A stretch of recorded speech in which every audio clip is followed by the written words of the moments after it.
बिस्मिल्लाहिर्रहमानिर्रहीम। लाखों करोड़ों दुरूदो सलाम मोहम्मद मुस्तफ़ा सल्लल्लाहु अलैहि वसल्लम और आले मोहम्मद पर। मैं हूँ उमर दराज गोंदल। पाकिस्तान तहरीक इंसाफ का जलसा पेशावर में था, जलसा हो गया, खैर आफियत से हो गया। लेकिन पहला सवाल आप ये करेंगे कि जलसा कामयाब है, जलसा नाकाम है, जलसे में कितने लोग आए, जलसे में इंतजामात क्या थे, जलसे में तकरीरें क्या हुई, जलसे में कारकुनों का जोशो खरोश क्या था और कारकुनों ने मुतालिबा क्या किया। अब मैं आपको जो खास बात बताना चाहता हूं इस जलसे के आगाज के हवाले से, पहली खबर यह है कि तहरीक इंसाफ की जो बाकी जमातों से उनको मुमताज करती है वो आज भी हमने देखने को मिली कि अली अमीन गंडापुर, जुनैद अकबर, सलमान अकरम राजा, असद कैसर, बाकी तमाम लीडरशिप स्टेज पर मौजूद थी, मरकजी स्टेज पर मौजूद थी। लेकिन इमरान खान की फैमिली, जिसमें उनकी बहनें थी, उनकी भांजियां, उनकी नवासियां, उनकी फैमिली में से जो भी अफराद थे, उनमें से कोई स्टेज पर नहीं गया और उन्होंने लोगों में बैठकर जलसा देखा या जलसा सुना।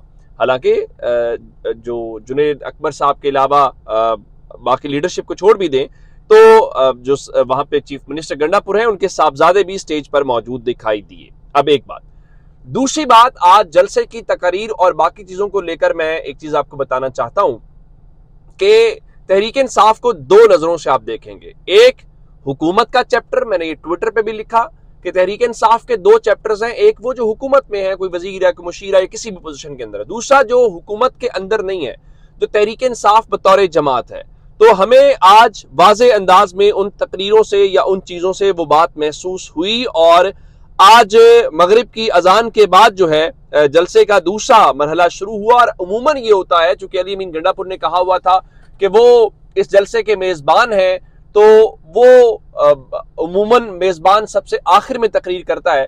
लेकिन अली अमीन गंडापुर ने आज सबसे पहले मगरिब के अंदर जो दूसरा हिस्सा था, पहले तो निचली सतह की लीडरशिप तकरीरें करती रही, तो उन्होंने सबसे पहले तकरीर की। लेकिन तकरीर कोई लंबी चौड़ी तकरीर नहीं थी, बहुत मुख्तसर तकरीर थी, गालिबन कोई 5 या 5.5 मिनट की तकरीर है।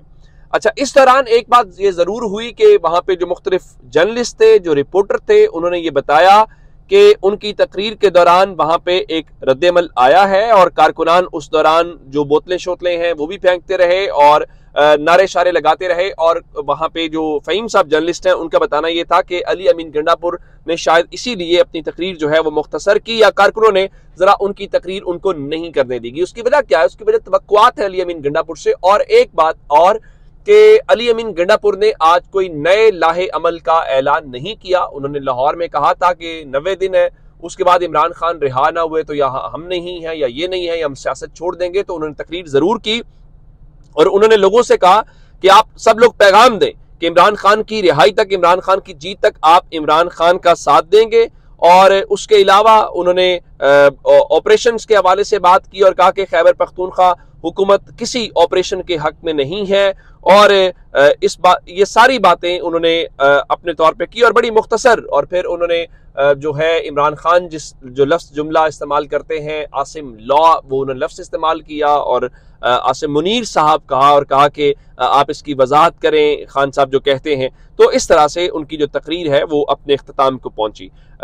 ये अब एक पहलू है जो हुकूमत वाला था। लेकिन हुकूमत के अंदर रहते हुए हमने एक बात और भी देखी, जो सूबाई वजीर मीना अफरीदी थे, उन्होंने बहुत तगड़ी तकरीर की और उन्होंने कहा कि बस बहुत हो गया, क़यादत को पैगाम है कि 26 नवंबर को जो कुछ हुआ था अब मज़ामत ही होगी, हम इस्लामाबाद का रुख करेंगे, इमरान खान को लेकर आएंगे। वही सुहेल अफरीदी जो बात कर रहे थे। और उसके बाद उन्होंने, मीना अफरीदी ने कहा कि पंडाल छोटा पड़ गया है, रिंग रोड छोटा पड़ गया है क्योंकि लोग ही लोग हैं। और उन्होंने फिर कुछ बड़े सख्त जुमले इस्तेमाल किए और कहा कि जर्नैलो आओ देख लो, तहरीक इंसाफ खत्म नहीं हुई, आज भी कायम है। क्योंकि वो कहते थे कि खत्म होगी कांटे वाली। लेकिन उससे भी जरा ज्यादा जो सख्त तकरीर थी वो पार्टी के जो सूबाई सदर हैं जुनैद अकबर साहब, जो मैं कह रहा हूं कि आपने तहरीक इंसाफ को बतौर पार्टी देखना है, उन्होंने बहुत सख्त तकरीर की और बिल्कुल जो तहरीक इंसाफ के कारकुनान के हवाले से हैं, तो उनका हमें किसी सूरत ऑपरेशन मंजूर नहीं है। तो ऑपरेशन के हवाले से उन्होंने बातचीत की और फिर उससे हट के उन्होंने ये कहा कि मैं तुम्हें खबरदार करता हूं कि इस मुल्क के मामे चाचे मत बनो, ये मुल्क मेरा है, मैंने फैसला करना है किसको वजीर आजम बनाना है, तुमने तो पाकिस्तान से भाग जाना है। और फिर उन्होंने अपनी पार्टी के हवाले से भी कहा कि जो पार्टी के अंदर इमरान खान का वफादार नहीं होगा हम उसके लिए जमीन तंग कर देंगे, घर तंग कर देंगे, उसकी तहरीक इंसाफ में कोई जगह नहीं होगी। फिर उन्होंने चीफ जस्टिस याहिया अफरीदी को, जजेस को भी मुखातिब किया और कहा कि आप 26वीं तरमीम की वजह से मजे कर रहे हैं, लेकिन इस तरमीम की वजह से हमारी माएँ बहनें उठाई गई हैं और उनका जिसने वीडियो निकालनी है निकाल ले, अब हम डरेंगे नहीं, कोई गलत फहमी में ना रहे, तुम हमें कोई हमें बेइज्जत करेगा तो हम छोड़ देंगे, हम तुम्हें नंगा करेंगे। फिर उन्होंने कहा कि तुम्हारी FIRs जितनी FIRs काटनी काट लो, मैं तुम पर थूकता हूं और तुम्हारी FIRs के ऊपर भी थूकूंगा और हम डरते नहीं है। फिर उन्होंने एक कहा कि हमारा मुस्तकबिल का मैंडेट चोरी किया गया और उन्होंने सजाए मौत की बात की, किसकी सजा जो है वो सजाए मौत होगी। तो फिर उन्होंने कहा कि जो कहते थे कि इमरान खान पर क्रॉस लगा दिया, तो सुन लो हमने वो क्रॉस हटा दिया है, हम असेंबलियों में भी हैं और हम अवाम के अंदर भी हैं। फिर उन्होंने कहा कि हम तुम्हारे हाथ काट देंगे। और फिर उनका 8 फरवरी को लोगों ने साबित किया कि वो इमरान खान के साथ थे और आज भी इमरान खान के साथ हैं। तो ये बड़े सख्त किस्म के जुमले तकरीरें वहां पे आज हुई और इस दौरान इन्होंने आज इमरान खान साहब के खिताब भी कारकुनों को सुनाए, जिसमें इमरान खान कहते हैं कि पाकिस्तान का मतलब क्या, और पूरा क्राउड नीचे से कहता है कि ला इलाहा इल्लल्लाह। तो अब ये सारी जब सूरत हाल हो रही थी तो इसके बीच में एक चीज़ और भी है कि वहाँ पे जिस तरह मैंने आपको शुरू में बताया कि इंटरनेट का मसला था, बाकी सारी मसले मसाइल थे और फिर जनाब आए सलमान अकरम राजा साहब और उन्होंने उन लोगों को याद किया जो जेलों में है, उन शबीबी को याद किया, शाह महमूद कुरैशी को, इमरान खान को करेंगे, उमर सरफराज चीमा को, डॉक्टर यास्मीन राशिद को, सेनेटर एजाज चौधरी साहब को और महमूद रशीद को, और कहा कि सब जेल में रहकर हकीकी आज़ादी की जदोजहद कर रही हैं। और फिर उन्होंने कहा कि मेरी 3 दिन पहले इमरान खान से मुलाकात हुई तो उन्होंने मुझे कहा था कि लोगों को पैगाम दे दो कि मैं जुल्म के सामने कभी नहीं झुकूंगा और मैं अपने लोग के लिए खून के एक एक कतरे का हिसाब लूंगा जो कुछ मेरे लोगों के साथ हो रहा है। तो फिर उन्होंने रिहाना डार का हाथ पकड़कर खवातीन की जदोजहद को ज़बरदस्त अल्फाज में खिराज तहसीन पेश किया और फिर उन्होंने कहा कि हमने लड़ना है, इसके अलावा हमारे पास किसी किस्म का कोई दूसरा चारा नहीं है। फिर 4 करारदादें लोगों के सामने रखी गई जो मंजूर की गई पिंडाल से। एक ये थी कि हम 8 फरवरी के मैंडेट चोरी को मुस्तरद करते हैं और उनका जी दूसरी ये थी 8 फरवरी की वोट चोरी को छुपाने के लिए जुल्म और मीडिया पर सख्तियों को तस्लीम नहीं करते। नंबर 3 जो है उन्होंने खैबर पख्तूनख्वा में ऑपरेशन और उसके अलावा जो सूबों के पानियों पर डाका है और बलूचिस्तान में जो गुमशुदगियां हैं उसके हवाले से करारदाद थी। और नंबर 4 इमरान खान समेत जो तमाम सियासी असीरान है उनकी कैद से मुतल्लिक थी कि हम उसको मुस्तरद करते हैं। तो ये ओवरऑल सिनेरियो था जो सारा कुछ हुआ। और अब आते हैं इस बात के ऊपर कि ओवरऑल कैसा था। तहरीक इंसाफ के मुताबिक मैं 2 राय आपके सामने रखना चाहता हूँ। एक आयशा भुट्टा जो उनकी सेक्रेटरी इत्तलात है, उनका जी जलसागाह में मौजूद अफराद का कहना है कि आज पेशावर में होने वाला जलसा 9 मई वाक़े के बाद सबसे बड़ा सियासी जलसा है और पेशावर शहर में कई किलोमीटर तक इंसानी सर ही नजर आ रहे हैं। एक राय। दूसरी जासिम चट्ठा जो हैं उनके कारकुन हैं, तो उन्होंने कहा जी आप इख्तलाफ कर सकते हैं मगर मेरी राय में पेशावर का जलसा ऐसे ही है जैसे आप जालिम और जुल्म के खिलाफ अपने घर में मुक़य्यद होकर चीखते रहें।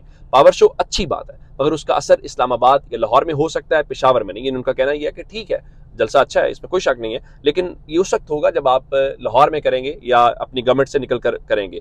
लेकिन बहुत सारे लोग जिस तरह हसन अयूब रावी हैं और वो उस तरफ की राय है, वो कहते हैं जी मुल्क भर से बगैर किसी रुकावट की तहरीक इंसाफ के कारकुनान को पेशावर जलसे में शिरकत की इजाज़त दी गई और सियासी ऐलान था कि 25 लाख का जलसा होगा, जिसे बाद में 5 लाख कर दिया गया। लेकिन फिर हुआ कुछ यूं कि 50,000 तो दूर की बात है 20,000 का जलसा भी ना हो सका। इसलिए इन बेचारों से यही पूछना था कि हुन आराम है जनाब। ज़ाहिर है ये भी वो एक एक्सट्रीम वाली बात है, लेकिन इसमें एक बात ज़रूर है कि तहरीक इंसाफ ने किसी किस्म का जो कोई आज लाहे अमल है वो नहीं दिया। लेकिन जज्बात जो थे, मैं आपको सदीक जान के हवाले से उनका जलसे में लोगों के जो जज्बात थे उस पूरे निज़ाम खैबर पख्तूनख्वा की हुकूमत और PTI क़यादत तीनों के लिए खतरे की घंटी है। और मीडिया ने तहरीक इंसाफ का जलसा नहीं दिखाया और ये सदीक जान ने बड़े दुरुस्त तजवीज़ दी। उनका अगर जलसा कामयाब नहीं था, अब सारे TV चैनल्स को कहते हैं भाई लाइव चले जाओ और लोगों को खाली कुर्सियां दिखा देते हैं कि जलसा नाकाम है।